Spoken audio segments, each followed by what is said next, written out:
So I know when we think of a tax professional, a lot of us that aren't in the tax industry might be thinking, wow, that person must have gone to so much schooling, they must have so many fancy degrees. So if I'm a stay-at-home mom, or work-at-home mom as I like to call them, if I'm a student, if I'm currently a lifeguard at the YMCA, if I'm working a fast food job, whatever it might be, could I become a tax professional? Is that even in the realm of possibility? And so the answer is actually yes, and that surprises a lot of people.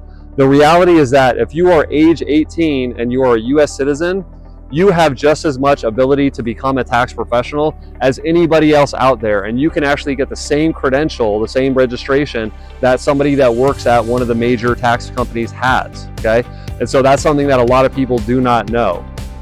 You can become a tax professional from wherever you are in life, whatever your current job is, and a lot of our best members actually keep their current job.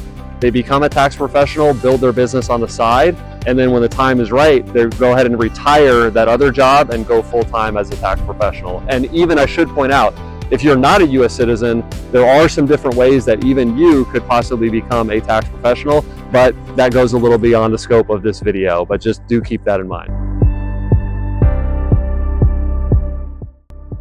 This is one of the most ironic things about the tax industry is that so many of us get into the tax industry in order to facilitate doing something else. So for example, let's say that you are a parent with young kids and you just don't want to miss those moments with your kids. You want to be there at those recitals or games or whatever it might be, right? You might get in the tax industry because you know that this business offers that flexibility for you to do that. Maybe you're caring for an elderly parent or an elderly relative.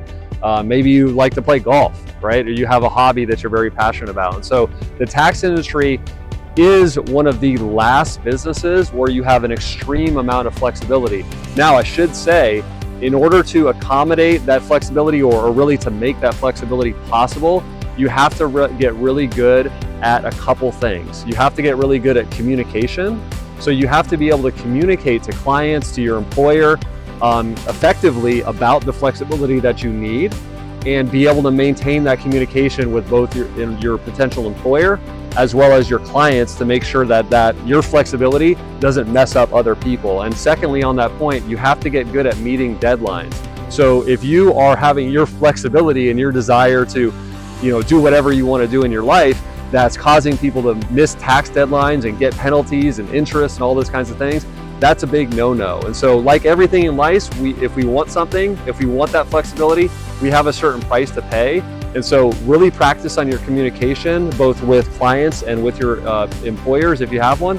And then secondly, be able to perform and meet at those deadlines. So if you can pay those two prices, you can have that flexibility in the tax industry. It still is one of the best industries in the entire world if you want flexibility in your schedule and in your life.